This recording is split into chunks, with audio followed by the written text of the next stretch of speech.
Welcome back to my kitchen.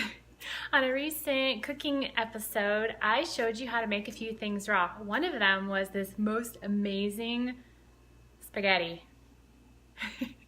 with zucchini noodles as your pasta with a spiralizer. Delicious, and all based on this fabulous marinara sauce. It is so good. So I wanted to do this quick episode to show you just how to make that in a real short episode so you can find it fast and make this for yourself when you need a go-to recipe, even to have this handy in the freezer. I was surprised that the recipe I made on that cooking episode was as the recipe, directed, but it was one meal, 4 servings. So I divided it up into 2 for myself, froze the other half, and Kerwin took that to work with him yesterday, which he loved the extra garlic that I put in it too. So I'll share this with you real quick because I've got all of these tomatoes still left. I bought a big batch from Costco because I assumed that to make a tomato-based marinara sauce, I was going to need a lot of tomatoes. You only need 3 tomatoes and then 12 sun-dried tomatoes. I used about 16 to 18 because they were kind of small, it seemed like. And it seemed to work. So here's how it goes. Now I've used up all the tomatoes, so this is a triple batch, and this is how big it looks. So in theory, this is going to be 12 servings.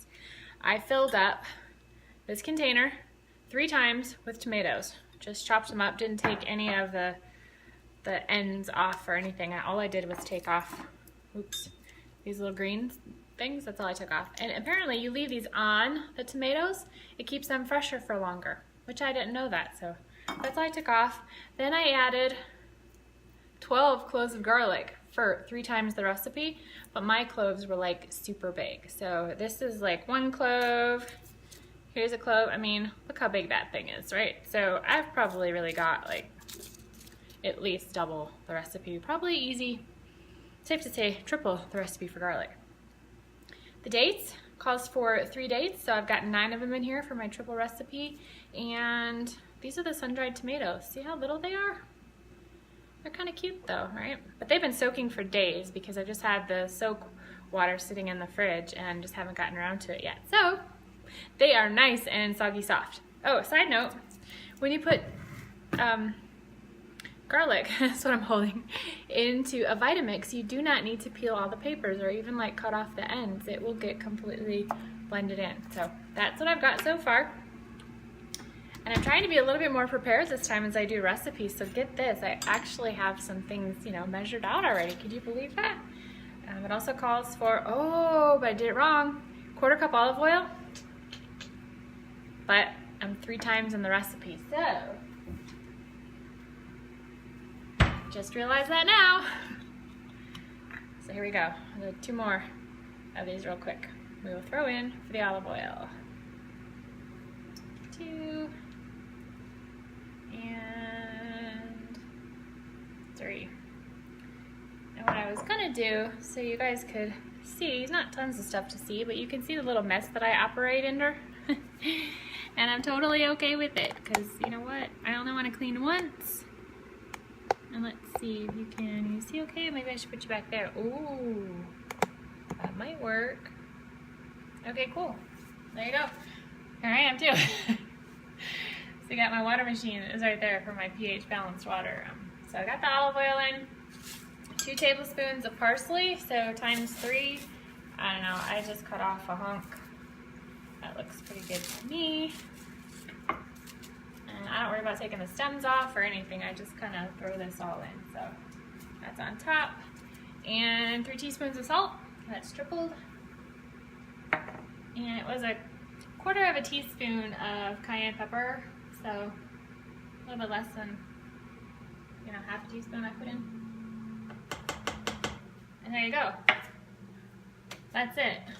All I did, I've got a little bit of the soak water left just in case. You can see that without me spilling it, not really. In case I needed a little bit more liquid. But this is all we do. Blend this up real fast. Watch how the Vitamix works.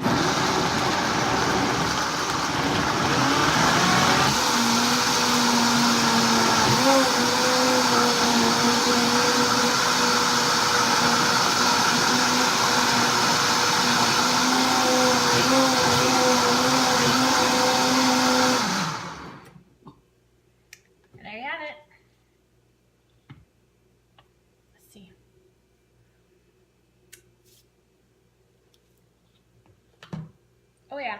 Oh yeah. That's really good. I love the garlic in it. I totally love the garlic. I've got 2 random pieces of parsley that didn't get sucked down, so I'll just take those out for now. Here's the consistency of it so you can see. Awesome. That's really cool. And with the Vitamix, what you could do is you could save some of your tomatoes for the end. So blend it all up to get the garlic and the parsley broken down, the dates and the sun-dried tomatoes too. Get all that, blend it up, and then add in some chopped tomatoes and only have the Vitamix on like level 1, 2, or 3, and it won't totally pulverize those tomatoes. You have little pieces left, so if you want a little bit more texture in your sauce, you could also add some onions, and this doesn't call for it. I mean, the garlic is super savory all on its own, but you can even add some chopped onions. Put those in with the tomatoes at the end, just kind of mix them in. You'll have a little bit of chunk texture, which is always very interesting when you're eating raw. Texture is great. And you can also warm this up without killing it by turning your Vitamix on and just leaving it run for a couple minutes. It will warm up at any of the levels. You can do that. So you could warm it up fast, quicker, of course. Just let it keep, running for maybe a minute or 2 on high. If you did it after the tomatoes and the onions were in and you didn't want to break those down, just run it for 6 minutes at level 2 or 3, and it will get warmed up as well. But not too hot so that you kill it. Pour it over your zucchini pasta, and you're good to go. And so now you have it, raw marinara sauce. Let me look how much this is. 12 servings, right? So for a great dinner that you're having, this was basically one of those cases of tomatoes. So from Costco. So I had a few of the vine ripe tomatoes and a few of the Rome tomatoes, or the tiny on the vine. I don't remember. Anyway, I had partial of 2 different packs, but about 1 big pack from Costco would be this whole thing. And you're set. Talk about healthy. So that's all I wanted to share with you real quick. So, gosh, if anybody was here live, sorry I wasn't paying attention. But thank you for watching, and let me know if you try it. I would love to hear how you enjoy it. You may want to adjust the garlic a little bit for yourself, but I will post the specific per recipe ingredient list in this post, so you'll have that for a reference, and then you can just double, triple, quadruple it, however you want. This works great being frozen. So have a great day, y'all, and I will be back again with another recipe later.